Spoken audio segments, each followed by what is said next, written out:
ایک خوبصورت سلطنت تھی جس کا بادشاہ بہت انصاف پسند اور رحم دل تھا۔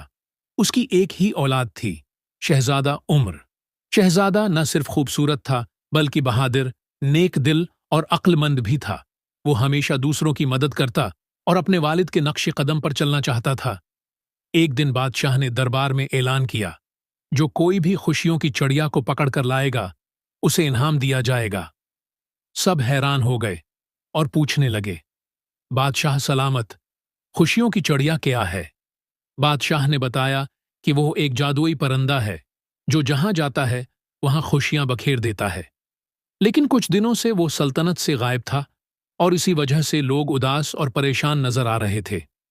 بادشاہ چاہتا تھا کہ کوئی بہادر شخص اسے ڈھونڈ کر واپس لائے تاکہ سلطنت میں دوبارہ خوشیاں لوٹ آئیں۔ شہزادہ عمر نے فیصلہ کیا کہ وہ یہ کام کرے گا۔ اس نے اپنی تلوار اور سفر کا سامان لیا اور اپنے پسندیدہ گھوڑے پر سوار ہو کر سفر پر نکل پڑا۔ راستے میں وہ ایک گھنے جنگل سے گزرا جہاں اسے ایک بوڑھا شخص ملا۔ بوڑھے نے کہا، بیٹا، اگر تم خوشیوں کی چڑیا کو پانا چاہتے ہو تو ہمیشہ سچائی اور رحم دلی کے راستے پر چلنا۔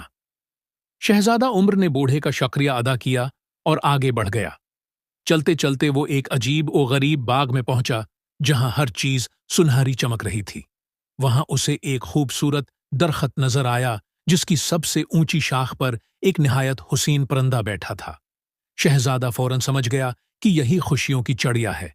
اس نے پرندے کو پکڑنے کی کوشش کی، لیکن جیسے ہی اس نے ہاتھ بڑھایا، پرندہ بول پڑا، اگر تم مجھے قید کر لوگے تو خوشیاں ختم ہو جائیں گی، لیکن اگر مجھے آزاد چھوڑ دو گے تو میں ہمیشہ تمہاری مدد کروں گا۔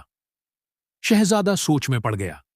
اگر وہ پرندے کو بادشاہ کے پاس لے جاتا تو انعام حاصل کر لیتا، لیکن اگر پرندے کی بات سچ ہوتی تو ہمیشہ تمہاری مدد کروں گا۔ شہزادہ سوچ میں پڑ گیا، اگر وہ خوشیاں کم ہو جاتے۔ آخر کار اس نے فیصلہ کیا کہ وہ پرندے کو آزاد کر دے گا، کیونکہ وہ جانتا تھا کہ اصل خوشی دوسروں کو آزاد اور خوش دیکھنے میں ہے۔ جیسے ہی شہزادے نے پرندے کو آزاد کیا، پرندے نے خوش ہو کر اپنے سنہری پروں کو زور سے ہلایا اور ایک چمکدار روشنی نکلی۔ اچانک پورے ملک میں روشنی پھیل گئی، درخت سرسبز ہو گئے، پرندے چہچہانے لگے اور لوگ خوش نظر آنے لگے۔ شہزادہ حیران تھا کہ یہ سب کیسے ہوا۔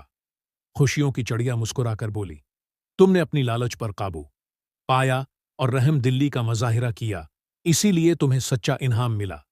اب تمہاری سلطنت ہمیشہ خوش رہے گی۔ شہزادہ بہت خوش ہوا اور اپنے ملک واپس چلا گیا۔ جب بادشاہ نے یہ سنا کہ شہزادہ انعام کے لالچ میں نہیں آیا بلکہ سچائی اور محبت کو چنا تو وہ بہت خوش ہوا۔ اس نے اعلان کیا کہ شہزادہ عمر ہی اس سلطنت کا اصل وارث ہوگا۔ یوں شہزادہ عمر کی عقل مندی اور رحم دلی کی وجہ سے پوری سلطنت میں ہمیشہ خوشیاں رہیں۔